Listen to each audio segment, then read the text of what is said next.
प्रथमतया तो जो आयुध का क्रम है, वो क्रम पे हम नहीं जाएंगे। पहले तो आयुध धारण क्यों करते हैं पुरुषोत्तम, इस पे विचार करते हैं।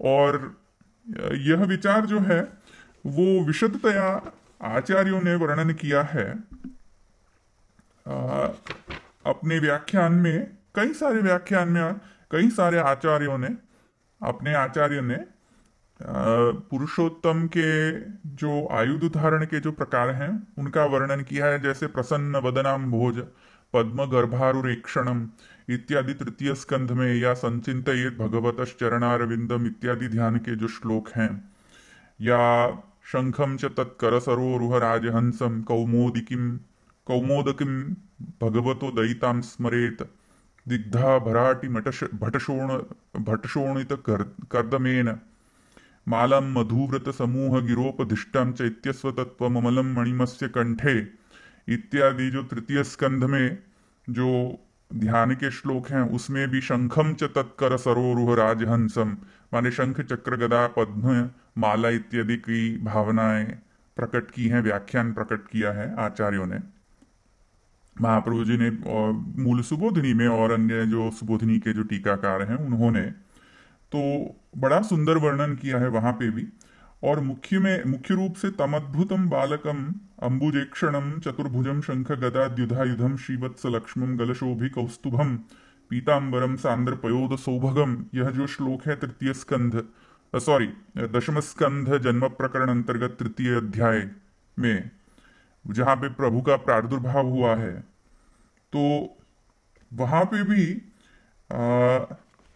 जो चतुर्भुजम शंख गदा द्युधा युधम जो मूल श्लोक में जो आ रहा है, जो जो शब्द जो पद आ रहे हैं चतुर्भुजम शंख गदा द्युधा युधम, तो वहां पे मूल श्लोक में जो पद आ रहे हैं उनके उस मूल पद के जो व्याख्यान है, वहां पे श्री प्रभुचरणों ने श्रीमती टिप्पणी में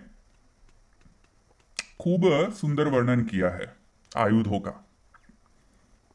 तो इससे हम शुरू करेंगे और फिर क्रम तो खैर गौण है। मुख्य तो क्योंकि पुरुषोत्तम आयुध क्यों धारण करते वह है, तो हम पहले इसका विचार करेंगे, उसके बाद हम क्रम पे जाएंगे।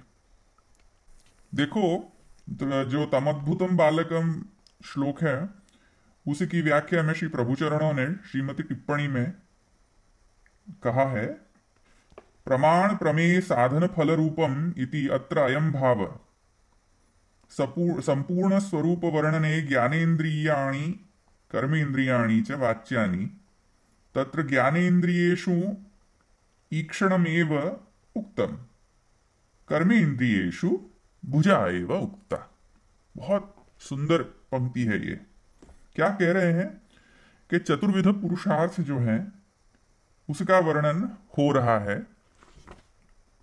चतुर्भुजम शंख गदा द्युधा युधम, चतुर्भुजम से पहले आया है पद बालकम अंबुजेक्षणम, जिनकी आंखें कमलवत हैं। अंबुज ईक्षणम, जिनकी आंखें, जिनके नेत्र जो हैं, ईक्षण माने नेत्र, जिनके नेत्र कमलवत हैं, वह वे पुरुषोत्तम, वे श्री कृष्ण। और चतुर्भुजम शंख गदा द्युधा युधम, सो भुजा का वर्णन है और नेत्रों का वर्णन है। तो वहां पे श्री प्रभुचरण कह रहे हैं कि प्रमाण प्रमेय साधन और फल, ऐसे चतुर्विध पुरुषार्थ जो हैं उनका भाव यहां कहा जा रहा है। और कैसे, तो कह रहे हैं संपूर्ण स्वरूप वर्णने, जब संपूर्ण स्वरूप का वर्णन करें हम, तब मुख्य रूप से ज्ञानेन्द्रिय और कर्मेंद्रिय का भी वर्णन होना चाहिए। क्योंकि हमारा स्वरूप जो है, माने लौकिक पुरुष का भी वर्णन जब करें तब हम ज्ञानेन्द्रिय और कर्मेंद्रिय का वर्णन करते हैं हम। तो वैसे ही भगवत स्वरूप का जब वर्णन हो रहा हो तब ज्ञानेन्द्रियों और कर्मेंद्रियों का भी वर्णन किया जा रहा है यहाँ। तो तत्र ज्ञानेन्द्रियेषु ईक्षणमेव उक्त। ईक्षण में माने नेत्रों में ज्ञान बसता है, नेत्र द्वारा ज्ञान प्रकट होता है। तो ज्ञानेन्द्रिय को वर्णन करने के लिए यहां पे कहा गया है मूल श्लोक में अंबुजेक्षणम। और कर्मेंद्रियों का वर्णन, अलौकिक कर्मेंद्रियों, प्रभु के अलौकिक जो कर्म शक्ति है वह कर्मेंद्रिय के वर्णन से होता है। प्रभु में ज्ञान शक्ति है, अलौकिक ज्ञान शक्ति, अलौकिक कर्म शक्ति और अलौकिक स्नेह शक्ति। क्योंकि आप तो स्वयं आनंद रूप हैं, माने आनंदो ब्रह्मेति व्यजानात, आप स्वयमेव जो है वो आनंद रूप है। माने तस्य प्रियमेव शिरः आनंद, माने मोदो दक्षिण पक्ष प्रमोद उत्तर पक्ष आनंदात्मा ब्रह्मपुच्छम प्रतिष्ठा इत्यादि तैत्रीय उपनिषद में भी आपका वर्णन, ठाकुर जी का वर्णन जो है वो स्वरूपतः तो ठाकुर जी स्वयमेव रसो वै सह यद्वै तत्सुकृतम रसो वै सह, ऐसे श्रुति कह रहे हैं। या तो तैत्रीय उपनिषद में आनंदो ब्रह्मेति व्यजानात, आनंद स्वयं ब्रह्म है और ब्रह्म स्वयं आनंद है। तो आप जो है वो आपका जो स्वरूप है वो तो आनंद कर पाद मुखोदरादि इत्यादि स्वरूप है आपका। माने आप कर्मेंद्रिय ले लो या भगवान के माने ज्ञानेन्द्रिय ले लो या कोई भी इंद्रिय ले लो, अलौकिक इंद्रिय ले लो, उस सब अंग प्रत्यंग भगवान के हैं वो आनंद रूप है, आनंद कर पाद मुखोदरादि इत्यादि। तो आप तो स्वयं आनंद रूप हैं। और तो इस वजह से जो स्नेह शक्ति है, माने क्योंकि वो आप तो जो है वो स्वयमेव रसरूप ही हैं, तो क्योंकि रसो वैसा है, इस वजह से भगवान में जो क्रिया शक्ति, ज्ञान शक्ति और स्नेह शक्ति, ये तीन जो शक्तियां हैं वह अलौकिक शक्तियां हैं। तो उस तीन शक्तियों में से ज्ञान शक्ति का वर्णन अंबुजेक्षणम से हुआ, कर्म शक्ति का वर्णन कर्मेंद्रियों से, भगवान की कर्मेंद्रिय जो भुजा है वो कर्म रूप है, भुजा से ही कोई कर्म कर सकते हैं। जैसे सामान्य लौकिक मनुष्य है वो भुजा से ही कर्म कर सकते हैं, भुजाहीन से तो कर्म शक्ति बहुत ही रेयर केस में देखी जाती है। तो भुजाएं जो हैं वो कर्म शक्ति के पर्सोनिफाइड स्वरूप है। तो कर्मेंद्रियेषु भुजा एव उक्ता, भगवान की जो अलौकिक कर्म शक्ति है वो भुजा से वर्णन की जा रही है। तेनैक एव पूर्णा ज्ञान शक्ति ही क्रिया शक्तिश्च निरूपिता ज्ञायते इति सति कर्मेन्द्रियं निरूपयन् यद भगवद शब्दार्थ रूपम ज्ञानम निरूपति तेन जीवानाम इव भगवत कर्मेन्द्रियाणि च ज्ञानजनकानि इति न किंतु स्वयं चिद्रूपाणि पूर्ण ज्ञानजनकानि इति ज्ञापयति। ठीक है, यह इसमें हम नहीं जाएंगे। चतुर्विध कार्यम अपि, चतुर्विध कार्य से चतुर्विध आयुध धारण कर रहे हैं भगवान अपनी भुजाओं में। चतुर्विध, चार भुजाओं में चतुर्विध आयुध धारण करने का यह हेतु बताया गया कि चतुर्विध क्रिया शक्ति विवरणम, चतुर्विध क्रिया शक्ति है भगवान की मुख्य रूप से। वैसे तो आपके अनंतानंत क्रिया शक्ति हैं, पर यहां पे मुख्य रूप से चतुर्विध क्रिया शक्ति का विवरण किया गया है। तो वहां पे कह रहे हैं कि वे कौन से चतुर्विध कार्य हैं जो आप भगवान जो है वो चतुर्विध कार्य करने के अर्थ में करने के लिए आयुध धारण करते हैं, चतुर्विध आयुध का धारण करते हैं। तो वह कह रहे हैं कि व्यूह कार्याणि एव चतुर्विधानि, चार व्यूह से चार प्रकार के जो कार्य हैं वो भगवान संपन्न करते हैं लीला में। तेषाम नियत कार्यत्वात् भगवत भुजानां क्रिया शक्ति रूपत्वेन सर्वेषां पृथिव्यादि चतुर्णामेव भूतेषु क्रियावत्वात् तत् आधिदैविक रूपम इति आशयेन भूतत्वम उक्त तेन लीला मध्यपातिनां तेषां प्रभु भुज रूपमेव न प्राकृतम इति भाव। प्रभु की जो भुजाएं हैं माने शृण्वन् श्रोत्रम भवति, जहां पे प्रभु सुनने लगे वहां पे श्रोत्र प्रकट हो जाते हैं, और जहां पे देखने लगे पश्यन् चक्षु भवति, ऐसी श्रुति कह रही है। भगवान के जो भी अंग प्रत्यंग हैं, इंद्रिय हैं, वे सब अप्राकृत हैं। अप्राकृत निखिल धर्म रूपमिति जो कहा जा रहा है, सर्वोत्तम स्तोत्र में भी कहा है कि प्राकृत धर्मान अनाश्रयम अप्राकृत निखिल धर्म रूपमिति। तो वहां पे जितने भी भगवान की इंद्रिय हैं वे सब अप्राकृत हैं। तो अप्राकृत हैं भगवान की इंद्रिय, तो इस वजह से जहां पे भगवान देखने लगे वहां पे चक्षु प्रकट होते हैं। जहां पे भगवान सुनने पश्यन चक्षु भवति शृण्वन् श्रोत्रम, जहां पे सुनने लगे वहां पे भगवान की सुनने की इच्छा हो, जहां पे वहां पे श्रोत्र पैदा होता है। और जहां पे भगवान के देखने की इच्छा प्रकट हो वहां पे चक्षु पैदा होता है। तो वैसे ही यहाँ पे भी ऐसा समझना कि जहां पे भगवान को जो भी कार्य करना चाहते हैं वहां पे भुजाओं का प्राकट्य होता है, और वहां पे तत्त भुजाओं में तत्त आयुध का प्राकट्य होता है। तो कि ये भगवान की इच्छा पे निर्भर होता है। और लौकिक सामान्य मनुष्य में ऐसा होता है कि जहां पे इंद्रियों वहां पे क्रिया शक्ति होती है, प्रभु में वाइस वर्सा होता है, ऑपोजिट होता है। जैसे हमारा जो हस्त है, हस्त ना हो तो हम क्रिया शक्ति माने कोई क्रिया नहीं कर सकते हस्त के द्वारा। तो जहां पे हस्त है वहां पे क्रिया है, और प्रभु में जहां पे क्रिया है वहां पे हस्त प्रकट हो जाते हैं। प्रभु की जो इच्छा हो वहां पे तत्त इंद्रियों का प्राकट्य होता है। तो ये ध्यान में रखना चाहिए कि ये सब जो आयुध का वर्णन हो रहा है या भुजाओं का, जो प्रभु के भुजाओं का वर्णन हो रहा है, वे सब अप्राकृत निखिल धर्म रूपम इति इसके संदर्भ में समझना चाहिए। 4 भुजाओं में 4 आयुध प्रभु धारण करते हैं क्रिया शक्ति रूपत्वेन।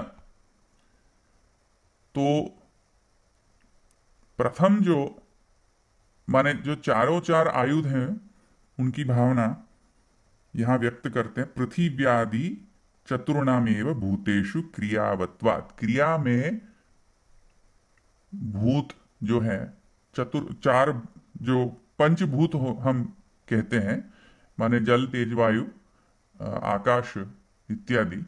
तो पंचभूत जो है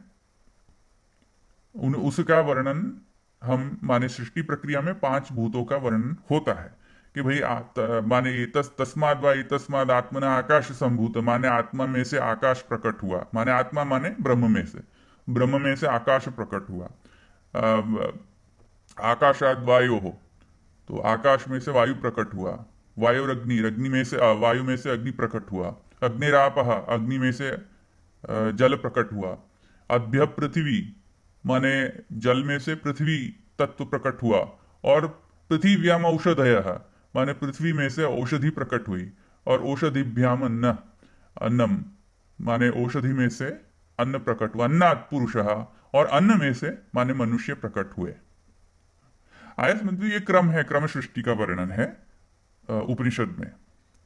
तो यहां पे भी जो आत्मा में से आकाश, आकाश में से वायु, वायु में से अग्नि, अग्नि में से जल, जल में से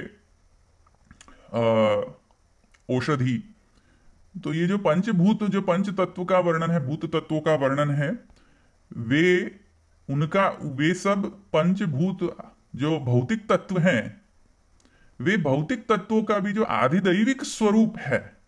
ये तो केवल भौतिक तत्व हुए, पर किंतु ये सब भौतिक तत्वों का जो आधिदैविक स्वरूप है, जो इनर कंट्रोलर है, जो सब तत्वों को कंट्रोल करता है। यह आत्मनि तिष्ठन, यह चंद्रमसी तिष्ठन, यह आदित्य तिष्ठन, जो सूर्य में रह के सूर्य का नियमन करता हो, जो चंद्र में रह के चंद्र का नियमन करता हो, या जो आत्मा में रह के आत्मा का नियमन करता हो। तो वो जो नियमन करता है सबका, सब तत्वों का जो नियमन करता है, उसको हम कहते हैं आधिदैविक। तो आधिदैविक जो है, जो पर्सपेक्टिव है, आधिदैविक जो स्वरूप है, ये पंच तत्वों का, पंच भौतिक तत्वों का, वे आधिदैविक जो स्वरूप है, वे आधिदैविक स्वरूप आयुध का स्वरूप है। माने पद्म जो है वो पृथ्वी तत्व के आदि दैविक स्वरूप है पद्म। चक्र जो है वो तेज अग्नि का आधिदैविक स्वरूप है। शंख जो है वो जल रूप का आधिदैविक स्वरूप है, और गदा जो है वायु का आधिदैविक स्वरूप है। आपका जो मूल स्वरूप है, समग्र स्वरूप जो है आपका, वो आपका समग्र स्वरूप जो है आकाश तत्व का आधिदैविक स्वरूप है। आया समझ में? पद्म जो है, फिर से मैं कह दूं, पद्म जो है वो पृथ्वी तत्व का आधिदैविक स्वरूप है। चक्र जो है वो तेज तत्व का आधिदैविक स्वरूप है।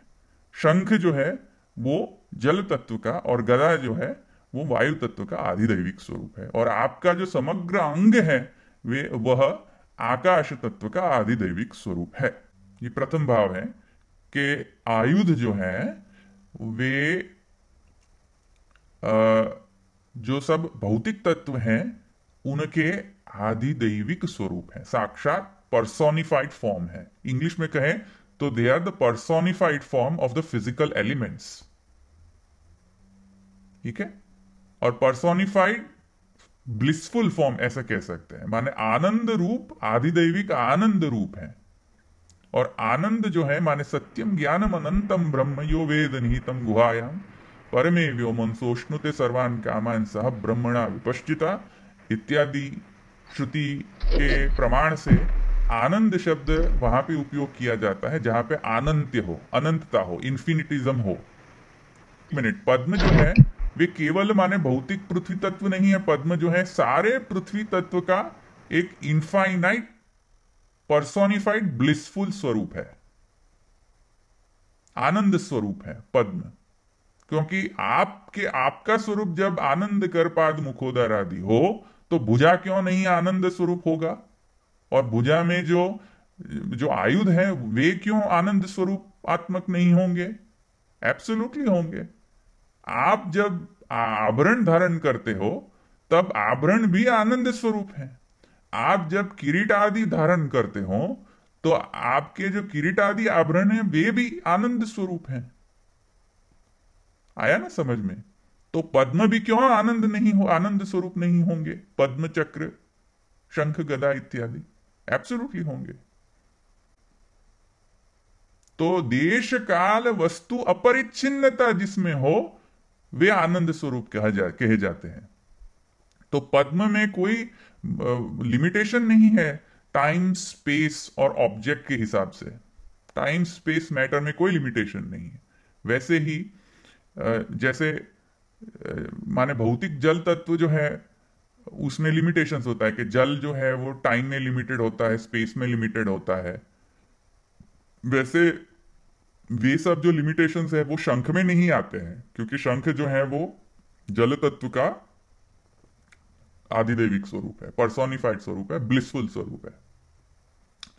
तो शंख जो है वो सब जो एंटायर जल तत्व है उसको रिप्रेजेंट करता है।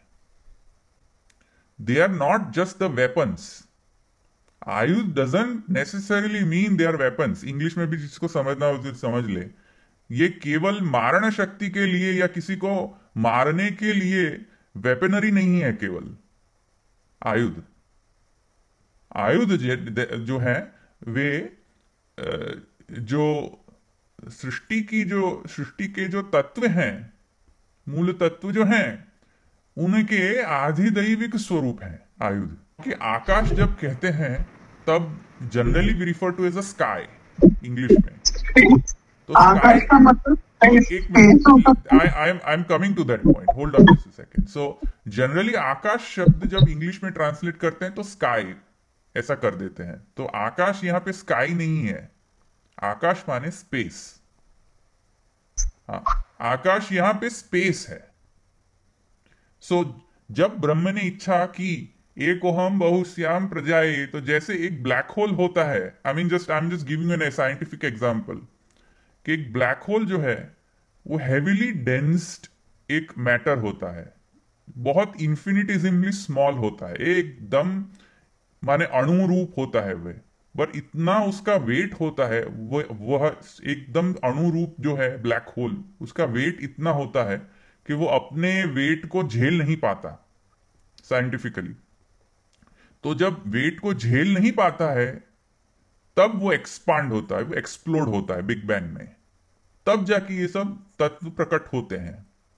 वैसे ही तद्वत जब भगवान इच्छा करते हैं एको हम बहुश्याम प्रजाए इति, तब नाम रूप कर्म का व्याकरण होता है। और जब नाम रूप कर्मों का व्याकरण करना हो तो स्पेस तो प्रकट प्रथम होने चाहिए।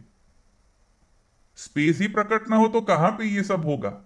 सृष्टि प्रक्रिया का प्लेटफॉर्म कहां रहेगा? तो space is the first requirement. अगर स्पेस ही ना हो तो क्रिएशन होगा कैसे?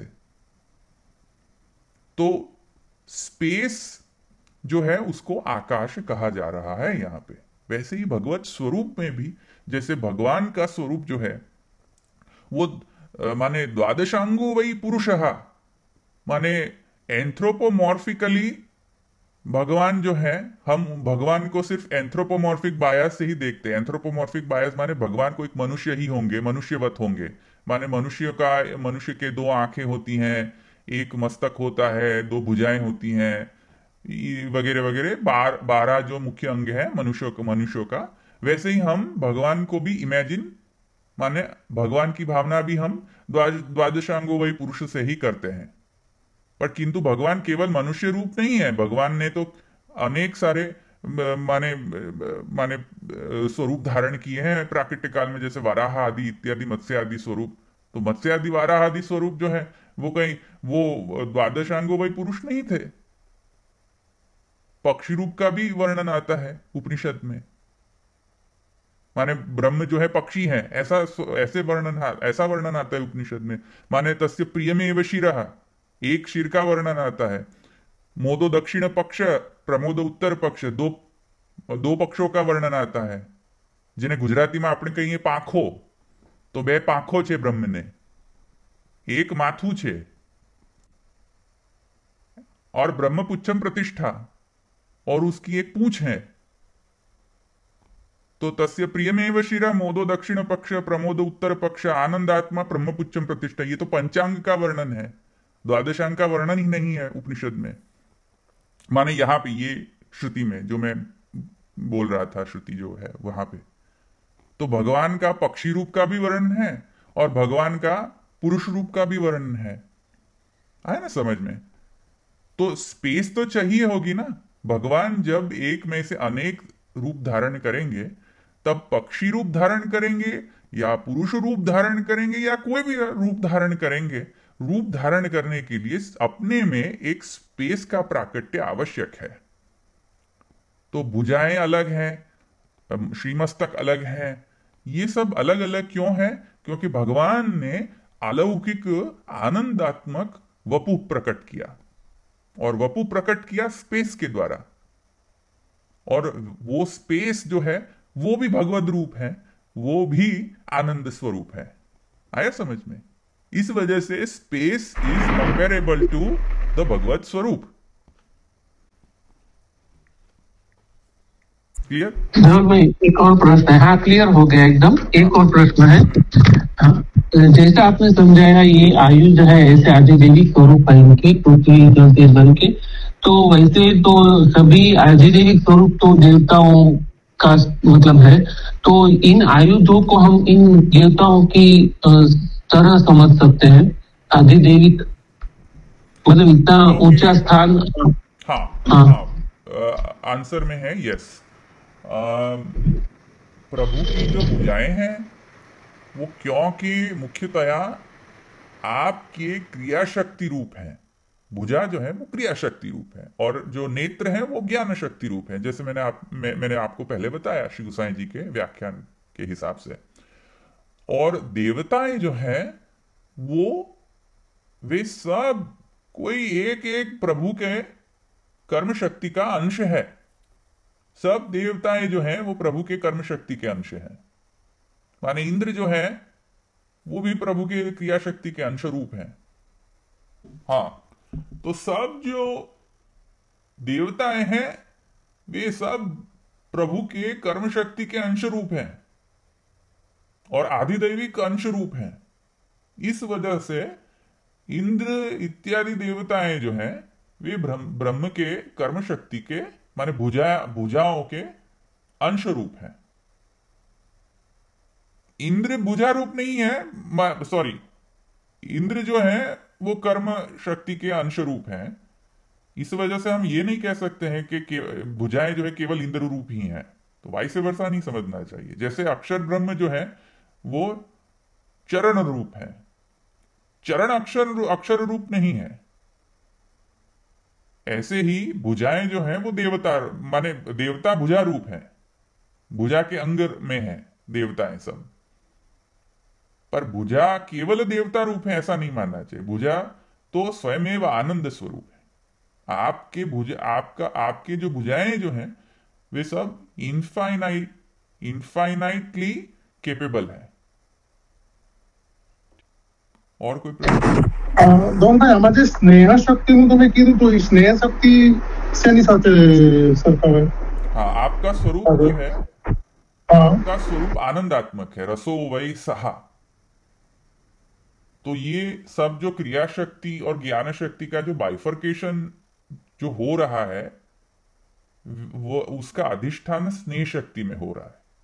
क्योंकि प्रभु का स्वरूप जो है वो स्नेह रूप है, रस रूप है। तो रस रूप आनंद वपु के अधिष्ठान में ये ऐच्छिक द्वैत माने लीला रूप द्वैत का प्राकट्य है, जिसमें कर्म शक्ति और ज्ञान शक्ति का बाइफर्केशन हो रहा है। आया समझ में? तो अधिष्ठान तो स्नेह, माने आपका जो स्वरूप है वो तो स्नेह शक्ति है, क्योंकि रसो वैसा है। और स्नेह शक्ति के अधिष्ठान में बाइफर्केशन हो रहा है लीला द्वैत के प्रकार से। अंततो गत्वा तो भुजा भी आनंद रूप है, स्नेह रूप है, और माने जो ईक्षण है वो भी स्नेह रूप है अंततो गत्वा, उपादानतया तो। पर क्योंकि भगवान की इच्छा है कि नेत्र से हम ज्ञान प्रकट करें और भुजा से हम क्रिया शक्ति प्रकट करें, तो इस वजह से वहां पे लीला द्वैत के प्रकार से वहां पे बाइफर्केशन हो रहा है। अंततो गत्वा सभी भगवद अंग जो हैं वे रसरूप ही हैं, रसो वै सहा। तो सब शक्ति हैं, ज्ञान शक्ति, क्रिया शक्ति, आनंद शक्ति, सब शक्ति हैं। बट एक्सप्रेस कैसे करेंगे प्रभु? आयुध से, भुजा से, भुजाओं से, ईक्षण से, इत्यादि सब से तत्त शक्ति को एक्सप्रेस करेंगे। और पद्म जो है वो पृथ्वी तत्व का कंट्रोलर है। तो जैसे finance ministry controls the entire economy financial related administration of the entire country, तो फाइनेंस मिनिस्टर को हम कह सकते हैं कि वो आधिदैविक स्वरूप है। आया समझ में? फाइनेंशियल प्रॉब्लम्स को सॉल्व करने के लिए। वैसे ही पद्म जो है वो आधिदैविक स्वरूप है समग्र पृथ्वी तत्व को कंट्रोल करने के लिए। तो फिर जैसे हम जल को इंद्र के समझते हैं कि इंद्र जैसे बारिश देते हैं जल, तो इसमें ये कैसे समझे शंख को? नहीं, तो सब देवताओं के भी आदिदैविक स्वरूप है। माने देवता जो है वो तत्व के कंट्रोलर हो सकते हैं, पर वे अंशात्मना ही कंट्रोलर है, मूल कंट्रोलर वे नहीं है। इंद्र जो है वो तो अंशात्मना कंट्रोलर है, परंपराया कंट्रोलर है, साक्षात कंट्रोलर है ही नहीं। इंद्र साक्षात कंट्रोलर तो भगवान के आयुध हैं। Okay okay. इंद्र तो केवल माने जैसे ब्रह्मा जो है वो परंपराया सृष्टि के करता है, साक्षात सृष्टि के करता है ही नहीं ब्रह्मा। सृष्टि करता तो नारायण है, साक्षात करता। ब्रह्मा तो केवल साक्षीवत देख रहे हैं कि भाई सृष्टि प्रकट हो रही है, तो जो हो रहा है उसको होने देते हैं। उसी हिसाब से ब्रह्मा को सृष्टि करता कहा जा रहा है। ब्रह्मा साक्षात रूपेण सृष्टि करते ही नहीं है। वैसे ही सब देवता, अगर ब्रह्मा नहीं कर सकते हैं तो देवता कैसे कर पाएंगे? तो देवताएं भी हैं जो वो परंपराया तत्वों को कंट्रोल करते हैं। उनमें अपने सामर्थ्य से तो कंट्रोल करने का कोई सामर्थ्य ही नहीं है स्वतंत्रतया। ये तो भगवान के आयुध में है कंट्रोलिंग पावर। स्वतंत्र शक्ति भगवान के आयुध में है। आया समझ में? हाँ जी, समझ में आ गया। धवल भाई, तो आयुध पूर्णतः कंट्रोल करते हैं? नहीं नहीं, आयुध भगवान के स्वरूपांतर्गत है।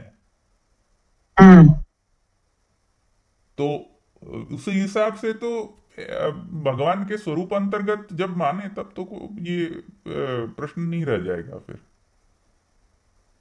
स्वरूप जब कोई कोई वस्तु स्वरूपांतर्गत हो तो अपने स्वरूप का ही पार्ट एंड पार्सल हुआ ना, ऐसे ही। तो अल्टीमेटली यानी भगवान ही कंट्रोलर हुए ना? हाँ हाँ हाँ, एब्सोल्युटली एब्सोल्युटली। हाँ हाँ। बट जैसे मैंने आपको एग्जाम्पल में बताया, prime minister is the chief of executive power, वैसे ही भगवान। और जब चीफ अपॉइंट्स कैबिनेट मिनिस्टर्स, तो उनको डेलीगेट किया ना, पावर डेलीगेशन किया कि भाई फाइनेंस मिनिस्टर को फाइनेंस रिलेटेड पावर है, डिफेंस मिनिस्टर को डिफेंस रिलेटेड पावर है। वैसे ही भगवान जो है वो आयुध को प्रकट करते हैं वैसी भावना से, वैसी इच्छा से। It's a delegation of power. पर यहां पे जो मैंने एग्जांपल दिया वो द्वैत का एग्जांपल दिया मैंने। यहां पे विषय में जो अब जो विषय चल रहा है वहां पे द्वैत माने आत्यंतिक द्वैत नहीं है, लीला द्वैत है। तो जो भुजाएं हैं वो भी भगवदात्मक, भगवत तदात्मक है, स्वरूपात्मक है। और जो आयुध है वो भी भगवत स्वरूपात्मक है। भगवान अपनी क्रिया शक्ति, ज्ञान शक्ति और स्नेह शक्ति को एक्सप्रेस करने के लिए आयुध क्रम धारण करते हैं, लीला करने के लिए। इन शॉर्ट, यहां आयुध से आप कर्म शक्ति को एक्सप्रेस कर रहे हैं, क्रिया शक्ति को। लीला करने के लिए, क्रिया शक्ति को एक्सप्रेस करने के लिए आपने आयुध धारण किया है, इन अदर वर्ड्स। और पंचतत्व भौतिक, अगर पंचतत्व भौतिक कहेंगे तो वहां पे भगवान के स्वरूप में भौतिकत्व की आपत्ति आ जाएगी कि भगवान का क्या स्वरूप भौतिक है, लिमिटेड है, टाइम स्पेस मैटर से लिमिटेड है भगवान का स्वरूप? नहीं। तो उसको आंसर करने के लिए मैंने आपको बताया कि वे आनंदात्मक आयुध है, आदिदैविक है। એટલે આ જે આયુધ જે છે પ્રભુના સ્વરૂપ અંગભૂત માનીએ એટલે આનંદાત્મક છે, પણ સેપરેટ ગણીએ તો એ નહીં ગણવાનું ને, એ રીતે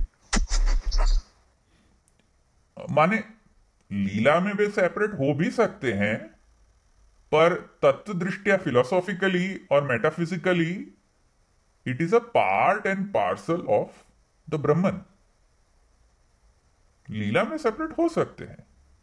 जैसे द्वारकाधीश जी के एक प्राकट्य वार्ता में, इतिहास में, ये एक इतिहास है हमारा कि जब द्वारकाधीश जी चोरी हो गए, कांकरोली का इतिहास में, तब यवन ने वे चोरी कर लिए।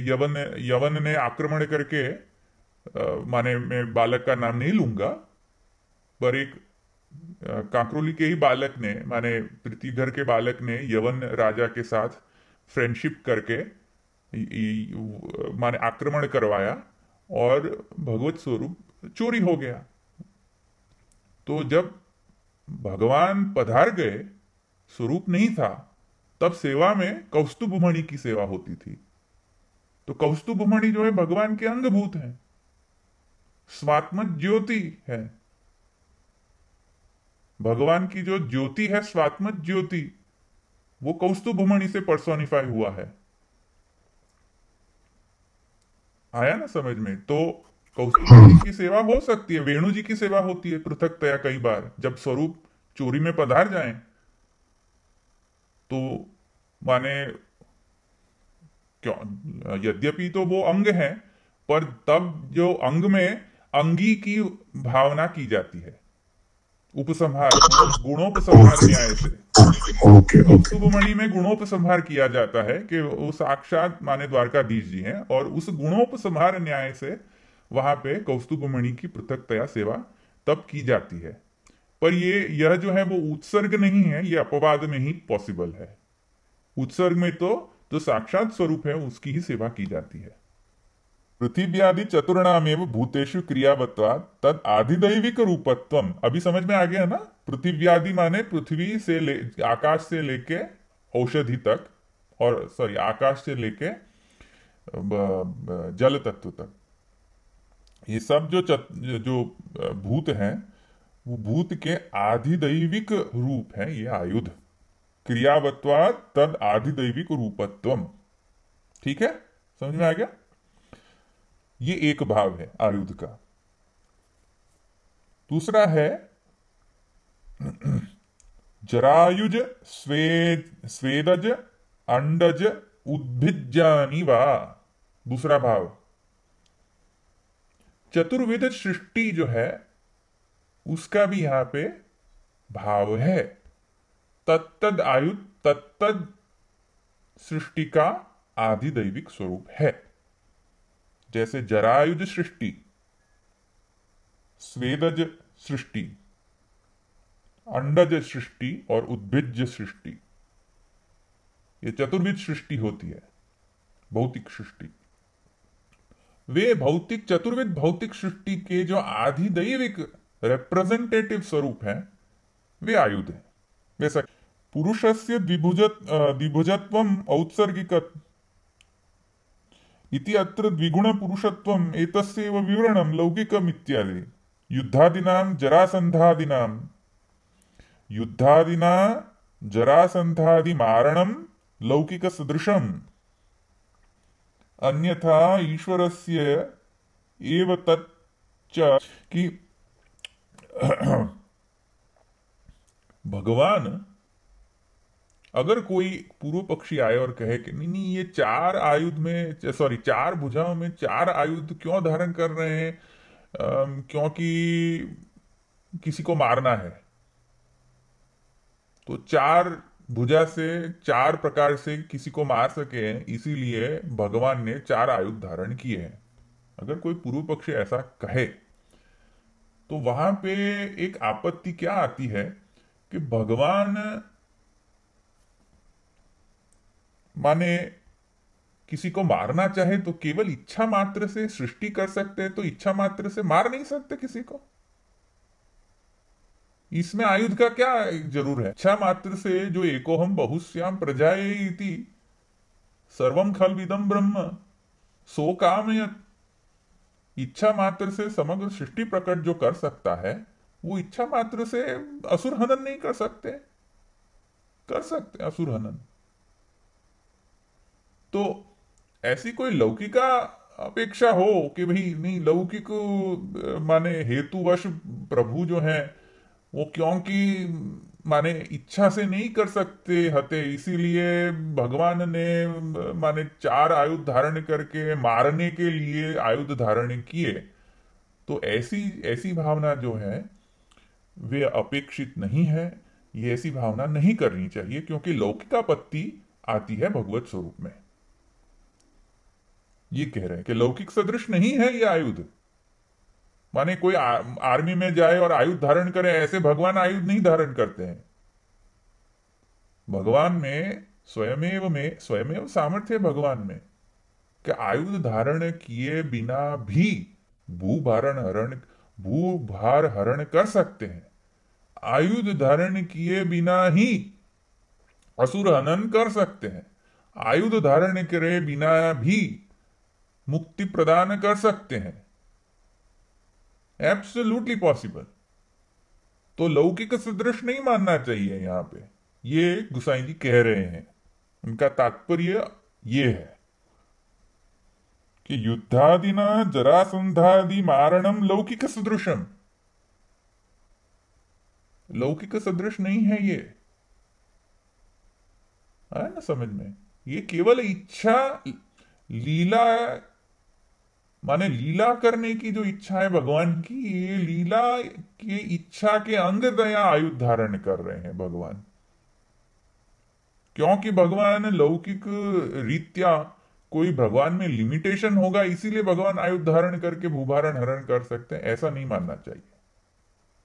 तो ये एक पूर्व पक्ष बहुत आवश्यक है समझना।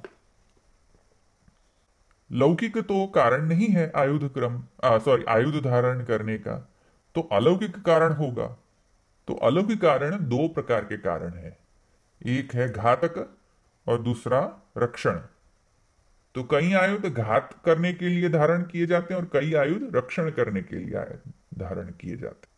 तो घातक आयुध और रक्षक आयुध, घातक और रक्षण वो दोनों विरुद्ध धर्माश्रय है। देखो, विरुद्ध लगती बात है, एक ही स्वरूप में घातक और रक्षक आयुध धारण कैसे कर सकता है कोई? भगवान में ये सामर्थ्य है कि अलौकिक सामर्थ्य है भगवान में कि घातक आयुध और रक्षक आयुध दोनों को एक कालावच्छिन्न एक साथ आप धारण करते हैं। हनन रक्षणयोर एकत्र करणम विरुद्धम, ऐसा कह रहे हैं। तो पूतना शकटादि मारण अलौकिकम, घातका, वे सब घातक हैं। अब वहां पृथकतया चक्र शंख इत्यादि न भी दिखते हो, पर क्रिया शक्ति तो दिखी कि नहीं शकट आदि मारण में, पूतना आदि मारण में। पूतना शकटादि मारणम अलौकिकम घातकावती, और तो वो घातक शक्ति। और रक्षण शक्ति परीक्षितो लौकिक बीजांशस्य दाहनम वैष्णवांशस्य गर्भस्य रक्षणम तत्मातुश्च, परीक्षित को जो रक्षण किया, परीक्षित का जो रक्षण किया आपने, वो रक्षण शक्ति हती। क्योंकि लौकिक बीजांशस्य दाहनम वैष्णवांशस्य गर्भस्य रक्षणम, लौकिक बीज को दहन किया और लौकिक बीजांश को, और वैष्णवांश बीज जो है, वैष्णवांश जो गर्भ है उसका रक्षण किया। तो पहले तो आप लिख लो, ये तमद्भुतम बालकम जो है उसमें बहुत विशद वर्णन है, महाप्रभु जी ने किया है, और तत्परवर्ती आचार्यों ने भी इसमें इसका वर्णन किया है। उसके बाद तृतीय स्कंध में वो संचिंतयेत भगवत चरणारविंदम योग का जहां पे प्रकरण है, 28 अध्याय, तृतीय स्कंद 28 अध्याय, उसमें श्लोक नंबर 13 से लेके